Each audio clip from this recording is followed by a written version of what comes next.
சென்னையில் மழை முன்னெச்சரிக்கை நிவாரணப் பணிகளுக்காக 329 மையங்கள் தயார் நிலையில் உள்ளன என்று துணை முதலமைச்சர் உதயநிதி ஸ்டாலின் தெரிவித்துள்ளார். வட மாவட்டங்களில் மழை முன்னெச்சரிக்கை நடவடிக்கை கண்காணிப்பு பணிகள் குறித்து சென்னை மாநகராட்சி அலுவலகத்தில் இன்று துணை முதலமைச்சர் உதயநிதி ஸ்டாலின் ஆலோசனை நடத்தினார். இந்த ஆய்வில் மழையால் ஏற்பட்டுள்ள பாதிப்புகள் குறித்தும் நிவாரணப் பணிகள் குறித்தும் ஆலோசனை நடத்தினார். பின்னர் செய்தியாளர்களுக்கு பேட்டியளித்த உதயநிதி, அடுத்த 4 நாட்களுக்கு கனமழை எச்சரிக்கை விடுக்கப்பட்டுள்ளதால் தண்ணீர் தேங்கும் இடங்களில் உரிய சீரமைப்பு நடவடிக்கைகளை எடுக்க வேண்டும் என்று தெரிவித்தார்.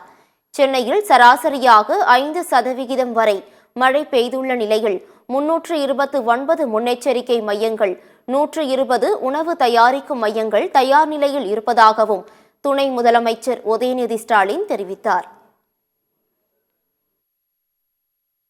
அடுத்த 4 நாட்களுக்கு தமிழகம் முழுவதும் மிக கனமழை பெய்யும் என்று இந்தியன் மெட்டீரியாலஜிக்கல் டிபார்ட்மெண்ட் IMD கணித்துள்ளது. இன்று GCCயில் உள்ள ஒருங்கிணைந்த கட்டளை மற்றும் கட்டுப்பாடு மையத்தினை நாங்கள் ஆய்வு செய்திருக்கின்றோம். முன்னெச்சரிக்கை நடவடிக்கைகள் மற்றும் தற்போதைய நிலை மற்றும் கேட்டறிந்தோம்.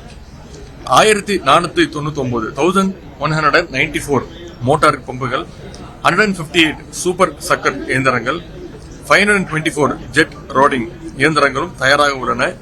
அதுபோல அந்த அக்டோபர் மழை அனுபவத்தின் அடிப்படையில், கண்காணிப்பு அதிகாரிகள் அறிக்கையின் அடிப்படையில் கூடுதல் மோட்டார்களை மும்பலை செய்திருக்கின்றோம். GCC சார்பில் 329 நிவாரண மையங்கள் தயார் நிலையில் இருக்கின்றன. 120 உணவு தயாரிப்பு மையங்களும் தயார் நிலையில் உள்ளன. 120 உணவு தயாரிப்பு மையங்கள் தயார் நிலையில் இருக்கின்றன.